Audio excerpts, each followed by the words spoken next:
सुंदर वन जंगल में रानू चिड़िया अपनी छोटी बेटी गुड़िया के साथ रहा करती थी। रानू चिड़िया एक बहुत ही गरीब चिड़िया थी, क्योंकि रानू चिड़िया इस जंगल में नई नई आई थी, जिस कारण उसका घर छोटा था और वो उसी में अपनी बेटी गुड़िया के साथ रहती थी। गुड़िया बेटी, आज तो हमारे घर पर चीनी ही ख़त्म हो गई है, पता नहीं कोई चीनी देगा भी या नहीं, लेकिन आप फिर जाओ, यहाँ पर एक कबूतर मौसी रहती है, आप जाओ और इससे कहो कि हम इस जंगल में नए आए हैं, आप हमें थोड़ी सी शक्कर दे दें, क्योंकि अगर अभी आप चीनी लेकर नहीं आई तो अब मैं आपके लिए चाय कैसे बनाऊंगी।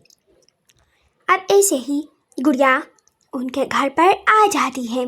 गुड़िया को लगा कि वो लोग उसे चीनी देंगे, जिस कारण गुड़िया घर के दरवाजे को खटखटाने लगती है। तभी वहाँ पर कबूतर भी आ जाती है। अरे तुम तो वहीं हो ना, नहीं वाली पड़ोसी हमारी, वैसे कैसी हो गुड़िया बेटी तुम, और यहाँ पर ये कटोरा लेकर क्यों आई हो? जल्दी बताओ, मेरे पास इतना टाइम नहीं है कि मैं यहाँ पर खड़ी होकर तुम्हारे साथ बातें करूँ, जल्दी करो। आंटी, वो मुझे मम्मा ने कहा कि थोड़ा सा शक्कर दो, मगर तभी कबूतर उसे वहाँ से जाने को कहती है।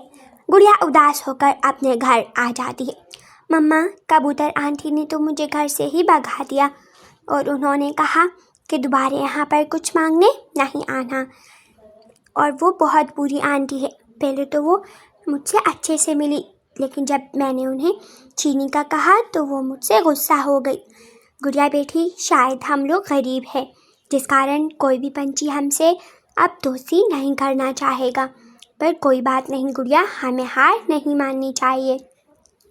अब ऐसे ही जंगल में दिन बीतने लगे। रानू चिड़िया अपने घर के बाहर बैठी हुई थी। वो बहुत परेशान थी, क्योंकि उसका ना तो कोई काम था और ना ही वो लोग इतने अमीर थे कि वो घर पर बैठकर खा सके। रानू चिड़िया उदास बैठी हुई थी अपने घर पर, और वो सोच रही थी कि इस जंगल में उसे कहीं पर भी काम मिलेगा या फिर नहीं मिलेगा। अरे, मुझे याद आया, मैं तो पिज़्ज़ा बहुत अच्छे से बना लेती हूँ, क्यों ना मैं पिज़्ज़ा बनाने का ही काम शुरू कर लूँ। मेरे पिज़्ज़ा यहाँ पर जंगल में सभी को बहुत पसंद आएंगे। हाँ, मैं पिज़्ज़े का काम ही शुरू कर देती हूँ कल से। वहीं दूसरी तरफ कालू कौवा और गौरी कौवी भी अपने घर पर रहा करते थे। वो घमंडी और आलसी टुकड़े थे, मगर वो काफ़ी अमीर थे, जिस कारण वो लोग घर पर बैठे बैठे ही कमा कर खा सकते थे, मगर वो कभी कमाते नहीं, वो लोग सिर्फ खाते थे। गौरी कौवी, मैंने सुना है कि हमारे जंगल पर एक नई चिड़िया आई है, चलो उस चिड़िया के मज़े लेंगे अब तो हम। वो बड़ी आई चिड़िया हमारे जंगल पर रहने वाली, और सुना है वो बहुत गरीब भी है।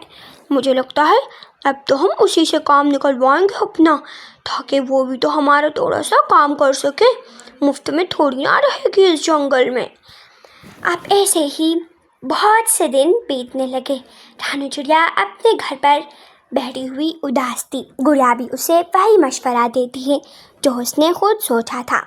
मम्मा, आप तो पिज़्ज़ा बहुत अच्छे से बना लेती हो, आप पिज़्ज़े का ढाबा लगा ले यहाँ पर इस जंगल में। आपका पिज़्ज़ा लोग बहुत खाना पसंद करते हैं, और इसी जंगल में भी आपका पिज़्ज़ा मशहूर हो जाएगा, जैसे आपका पिछले जंगल में हुआ था। आप यहाँ पर भी ढाबा लगा लें एक, आप जल्दी से बस अब जाएं। अब ऐसे ही बहुत दिन बीतने लग जाते हैं। रानू चिड़िया अब वैसा ही करती है जैसा उसने सोचा था। पहले दिन ही बड़े बड़े चील और शिकारी पंछी रानू चिड़िया का पिज़्ज़ा चखने आ जाते हैं।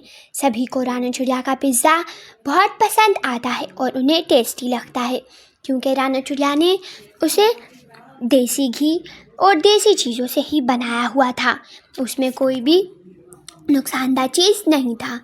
सभी जंगल के पंछी रानू चिड़िया के जंगल वाले इलाके में आए और वहाँ से पिज़्ज़ा खाने लगे। तभी छोटा चील रानू चिड़िया से कहता है, अरे वाह रानू चिड़िया, तुम्हारा पिज़्ज़ा तो बहुत टेस्टी है, दिल करता है बहुत सारे खा जाऊं। और हाँ, तुमने अच्छा किया यहाँ पर ये पिज़्ज़े का ढाबा लगाकर। अब हम दूसरे जंगल में नहीं जाएंगे पिज़्ज़ा खाने। अब ऐसे ही महीने और हफ्तों में दिन बीतने लगे। रानू चिड़िया का पिज़्ज़ा का ढाबा बहुत मशहूर हुआ। वहीं कालू कौवा और गौरी कौवी अभी भी घमंड में थे, क्योंकि उन्हें ये पता ना था कि रानू चिड़िया अभी बहुत मशहूर हो चुकी है इस जंगल में। वो लोग तो अभी भी डर रहे थे कि कब वो रानू चिड़िया से अपना काम निकलवाएंगे। कालू कौवा और गौरी कौवी अपने घर पर बैठे हुए थे। गौरी कौवी, मैंने सुना है यहाँ पर किसी पंछी ने पिज़्ज़े का ढाबा लगा लिया है। चलो चलकर देखते हैं। और आज तो हम उस चिड़िया को भी मज़ा चखा कर रहेंगे। बड़ी आई, कितने दिन हो गए और उससे भी हम लोगों ने एक भी काम नहीं निकलवाया। चलो, आज तो उस चिड़िया की खैर नहीं है।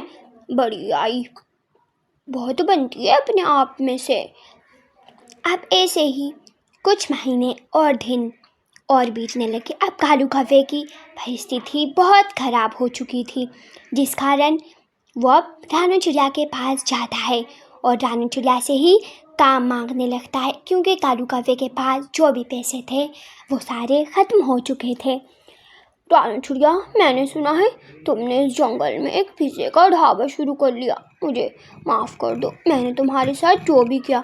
अब तुम मुझे अपने यहाँ काम पर रख लो, नहीं तो मैं भूखा मर जाऊँगा और मेरी पत्नी गौरी कौवी भी भूखी मर जाएगी।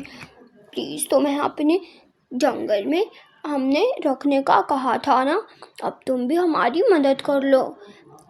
ठीक है कालू भैया, आपने तो हमें अपने जंगल में रख लिया, अब मैं भी आपको अपने ढाबे पर काम में रख लूँगी।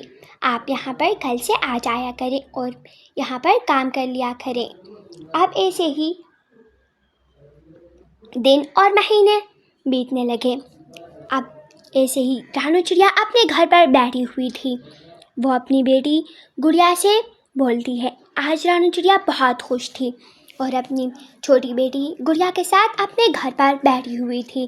रानू चिड़िया को खुश देखकर गुड़िया बोलती है, मम्मा आज आप इतनी खुश कैसी लग रही हैं?